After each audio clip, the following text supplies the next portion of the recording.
Témoignage de notre deuxième expert, Lionel Goujon, qui est avec nous dans la salle, que je vais inviter à venir au pupitre. Lionel Goujon, qui est responsable de la division eau et assainissement au sein de l'AFD qui est donc l'Agence française de développement. L'AFD que vous avez rejoint en 2009, Lionel Goujon, en tant que Task Team Leader de Watsan à Paris, puis au Maroc. Vous avez été en charge des infrastructures et du changement climatique, puis en Colombie, en tant que directeur adjoint pays.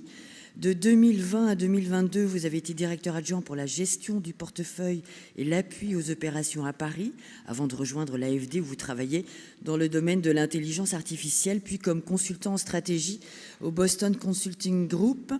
Vous avez écrit 2 ouvrages, en tout cas, on m'a donné le titre de 2 ouvrages, peut-être parmi d'autres. Les Voyageurs de l'eau, qui a reçu le prix Jean Rostand en 2010, meilleur livre de vulgarisation scientifique, et le prix Ligne de Science en 2014, qui a reçu le prix littéraire des lycées français pour le meilleur livre scientifique. Je vous laisse la parole, Lionel Goujon.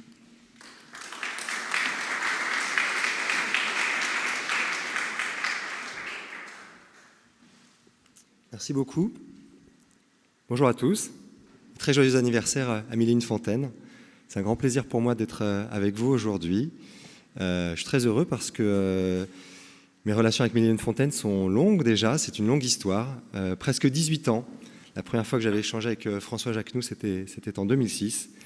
Et je préparais effectivement un tour du monde pour sensibiliser le grand public aux enjeux de la bonne gestion de l'eau. C'était le projet Les Voyageurs de l'eau que vous avez cité.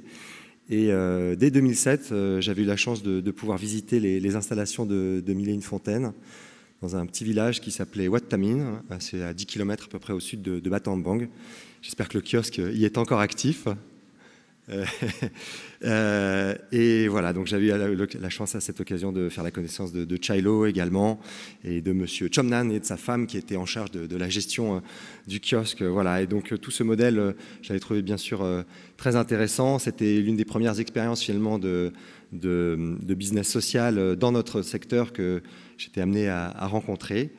Et à l'époque, je ne travaillais pas encore à l'Agence française de développement. Je l'ai rejoint 2 ans plus tard, en 2009. Et c'était un 14 septembre, donc je viens d'apprendre que c'était les 5 ans de Mylène Fontaine. Et ce qui m'avait surpris quand j'avais rejoint l'AFD à ce moment-là, c'était que le modèle Mylène Fontaine faisait déjà débat, posait des questions au sein de l'équipe eau et assainissement. Et je trouve que c'est finalement l'un de ses principaux mérites de nous faire nous interroger sur nos pratiques. Alors peut-être quelques mots sur l'Agence française de développement que certains de vous ne connaissent peut-être pas beaucoup. Nous sommes l'opérateur public de l'État français qui met en œuvre donc la politique d'aide au développement international de la France. Chaque année, nous engageons environ 12 milliards d'euros en faveur des pays du Sud. Et sur cette somme, l'activité dans l'eau et l'assainissement représente entre 10 et 15%. L'année dernière, par exemple, nous avons financé 1,8 milliard d'euros de projets dans ce secteur de l'eau et de l'assainissement, ce qui fait de nous l'un des principaux financiers de ce secteur à l'échelle internationale.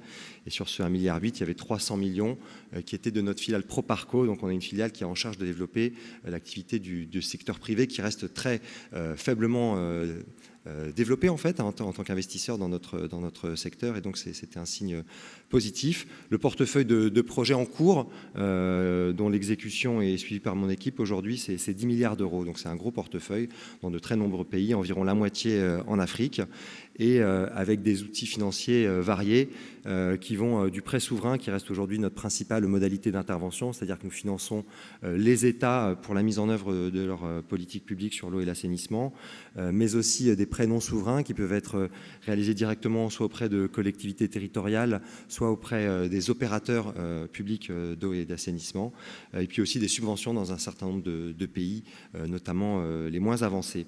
Alors je donne tous ces montants parce qu'ils peuvent paraître importants, mais en réalité, comme le disait Tom, je crois, juste avant moi, ils ne sont pas du tout à l'échelle des besoins.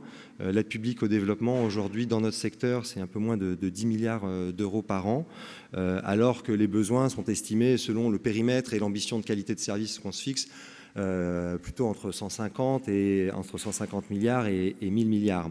Donc on n'est pas du tout à l'échelle, ce qui veut dire que notre rôle, c'est avant tout un rôle de catalyseur de performance pour ce service, un catalyseur de politique publique pérenne, durable, ambitieuse, un catalyseur de renforcement des capacités des acteurs, que ce soit les institutions ou bien les organisations, les opérateurs ou les individus qui y travaillent, car en réalité, je pense que même si on avait 5 fois plus de financement à mettre, on aurait un problème d'absorption aujourd'hui dans ce secteur qui est bien souvent trop peu efficient. Et puis il y a aussi la mobilisation des financements, bien sûr, que ce soit des financements budgétaires, ceux des États qui restent largement insuffisants, alors que l'on sait qu'il faut des financements publics importants pour financer ce secteur. C'est comme ça qu'il a été développé, y compris dans nos pays du Nord historiquement. Il faut travailler sur la tarification aussi, qui est le mode de fonction qui permet de financer durablement un service de qualité. Et puis nous travaillons aussi beaucoup à une meilleure mobilisation des banques publiques de développement, nos pairs, que ce soit des banques publiques internationales ou nationales, car il y a là un gisement important de financement, notamment auprès des banques nationales, pour qu'elles travaillent plus sur le secteur de l'eau. Si elles le faisaient autant que les banques publiques internationales, le financement de ces banques publiques de développement dans le secteur de l'eau serait d'environ 250 milliards d'euros par an. Donc on voit qu'on a là un groupe d'acteurs pertinents pour travailler sur notre secteur, mais qui doit se concentrer plus sur le secteur de l'eau. Alors en parallèle de tous ces chiffres, on a des financements, bien sûr, c'est une fenêtre d'activité un peu spécifique de l'AFD aux ONG. C'est une activité relativement récente, en fait, pour nous, elle date de 2009-2010, alors que l'AFD est une institution qui a 80 ans aujourd'hui. Ces financements aux ONG, ils ont cru fortement au cours des dernières années. Ils atteignent aujourd'hui un montant de l'ordre de 150 millions d'euros par an. Et en réalité, actuellement, seulement une petite part est mobilisée pour des financements qui sont purement dédiés à l'eau. Je crois que c'est entre 2 et 5 millions d'euros par an. Il y a aussi des financements qu'on capte moins parce qu'ils se font dans le cadre de projets multisectoriels plus généraux.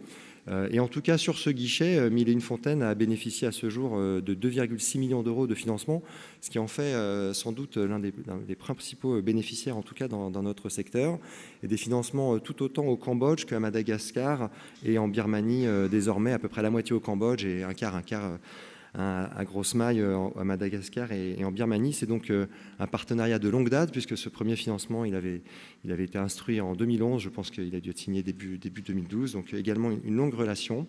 Et ça pose la question aussi pour nous, finalement, de quelle complémentarité entre ce financement que nous faisons au secteur public, avec ces montants plus importants, comme vous l'avez entendu, et le financement aux ONG, qu'est-ce qu'elles peuvent apporter. Moi, ce que je trouve particulièrement intéressant avec Mille et une Fontaines, au-delà de cette approche business et de ce souci toujours du passage à l'échelle, hein, et il est bien réel, c'est-à-dire que 1 300 000 personnes, à l'échelle des besoins, c'est très petit. Mais moi, lorsque j'étais allé à Battambang, je crois qu'il y avait 20 ou 30 kiosques qui étaient en activité. Donc, bravo pour cette croissance exceptionnelle et je l'espère durable. Mais donc, ça nous interroge. Moi, ça nous interroge notamment sur des questions, je trouve, de qualité du service et d'organisation du service. Qualité du service. En fait, ça nous interroge sur ce que signifie la qualité de service. Et nous, au sein de mon équipe, on s'interroge sur les volumes en fait, d'eau limités qui sont fournis par ce service en Bobonne, qui donc se concentre sur l'eau potable. Mais la qualité de service, c'est aussi la potabilité de l'eau, un sujet sur lequel Mille et une Fontaines travaille beaucoup et très attentif. Et donc parfois on distribue des volumes plus satisfaisants, mais qui sont non potables. Et donc c'est cet arbitrage qui se pose. Et je trouve que d'une certaine manière, le cadre des ODD qui a été défini en 2015 valide la démarche de Mille et une Fontaines, puisqu'il permet, dans ses définitions, à l'eau en bouteille, si elle est livrée à domicile, si elle est de qualité, d'être considérée comme un service géré en toute sécurité. Donc de ce point de vue-là, ça nous interpelle. Et puis sur la question de l'organisation du service aussi, ce que je trouve intéressant, c'est que dans notre secteur, sur le volet de l'assainissement, il me semble qu'aujourd'hui, il y a quand même de plus en plus un consensus pour dire que la solution tout réseau ne sera pas viable. Et donc, ça n'est pas une solution cible. On sait que dans beaucoup de villes en développement, du fait des coûts initiaux trop importants que représentent les réseaux d'assainissement et aussi du fait d'une évolution trop rapide des tissus urbains, d'autres systèmes doivent être développés en complémentarité. C'est l'approche qu'on appelle Citywide Inclusive Sanitation, qui aujourd'hui est largement répandue, sur laquelle nous travaillons travaillons notamment avec des appuis de la fondation Gates. Mais dans le secteur de l'eau potable, la question reste plus posée. Est-ce que la cible, à terme, c'est un réseau, un robinet dans tous les ménages, ou est-ce que c'est quelque chose d'alternative? Et là-dessus, j'ai pas la réponse. Mais en tout cas, cette question du niveau de service est particulièrement intéressante.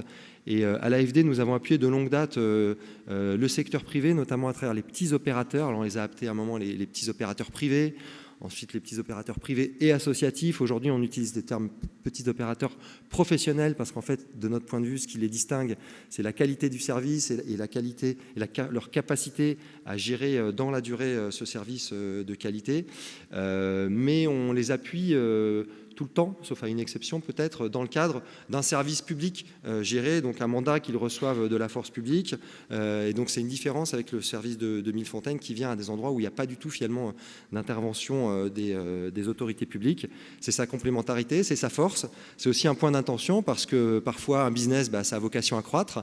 Et donc l'activité en milieu rural qui prédomine chez Mille-et-une-Fontaines, elle vient parfois s'étendre jusqu'à des zones périurbaines où théoriquement le service public et l'opérateur public devrait arriver, peut être source de concurrence et donc peut-être même nuire à long terme à ce service. Et donc c'est toute une problématique extrêmement intéressante pour nous, à tel point que nous hébergeons actuellement au sein de mon équipe une thèse d'un collègue qui s'appelle Alexandre Gaudry, qui réalise une thèse CIFRE sur le thème, le titre de sa thèse, c'est l'analyse de ce qu'il appelle les constellations individualisées du service, c'est-à-dire il regarde comment le service public en fait aujourd'hui est éclaté entre de très nombreux acteurs et il s'interroge sur la pérennité de ce modèle et comment en faire quelque chose d'utile à long terme. Donc merci beaucoup à Mille-et-une-Fontaines de nous interpeller, de nous amener à réfléchir sur nos pratiques. Félicitations aussi, je dois le dire, pour tout le travail que vous avez fait sur la qualité de l'eau et les impacts santé. Je me souviens avoir participé peut-être en 2010 ou 2011 sur la restitution d'une étude que vous aviez faite sur le travail dans les écoles, que vous menez de longue date, qui était passionnante, et ces études demeurent finalement assez rares dans notre secteur, donc c'est un travail, je pense, qui a de la valeur pour toute la communauté. Donc bravo, et puis peut-être juste pour conclure, je pense que Paul Nizan était peut-être au Café des Deux Magots juste en bas quand il a écrit sa phrase « Je ne laisserai personne dire que 20 ans est le plus bel âge de la vie ». Moi, je trouve quand même que pour une ONG, c'est un très bel âge, donc joyeux anniversaire.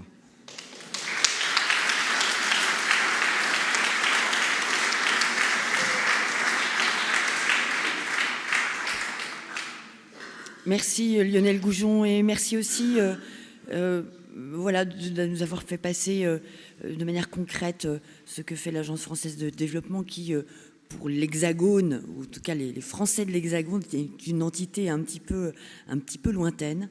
Et on a là, avec le partenariat avec Mille-et-une-Fontaines, eh bien, tout voilà, l'expression ou un exemple de ce travail fort utile qui est fait et des financements. Et j'ai trouvé un élément intéressant, cette opposition entre milieu urbain et milieu rural pour Mille-et-une-Fontaines, dans ce que j'ai lu pour préparer un petit peu cette, voilà, juste mes passations de pouvoir. C'est que là aussi, ce qui est intéressant, c'est que ce qui peut être fait en milieu urbain peut financer d'une manière ou d'une autre ce qui se fait en milieu rural. Et j'ai trouvé que ces ponts établis étaient tout à fait intéressants.